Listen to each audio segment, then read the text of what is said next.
এই যে কাগজটার দিকে দেখেন, এই কাগজটার মধ্যে অনেক লেখা আছে না, কিন্তু ফাঁক আসেনি কোনো জায়গা আছে। ও এই যে ইন্ডিয়া ইন্ডিয়া, এনে ফাঁকা আছে না, মানে সাদা সাদা জায়গা আছে কিনা বলেন, এই দিক দিয়ে আছে, এই দিক দিয়ে আছে। এইটার একটা অর্থ হইল হাসরের ময়দানে আল্লাহ তাআলা আমাদের প্রত্যেকের হায়াত 60 বছর 70 বছর 50 যে দূর হায়াত পাইছে, এটা সামনে নিয়ে আল্লাহ দেখাবে, বান্দা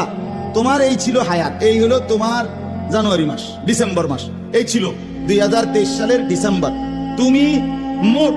যাই আমল করছে এই কদ্দুর এন্দিয়া এন্দিয়া দূরে দূরে দূর। এই যে শুক্রবারে 2 রাকাত নামাজ দেখছো নি, এই যে 2 রাকাত, পরে শুক্রবারে 2 রাকাত দেখছো এন্দিয়া, এনে 10 টাকা দিছিলা দেখ বেটারে, এই যে 10 টাকা এমনি এমনি মিলাইয়া ডিসেম্বরের ন্যাক আমলগুলো এগুলো আল্লাহ দেখাবে, দেখাইয়া এরপরে যেগুলো খালি না আল্লাহ তাআলা বলবে, বান্দা এই জায়গাগুলোতে তোমার হায়াতের সময় ছিল, কিন্তু তুমি সেই সময়গুলো কোনো কাজে না লাগা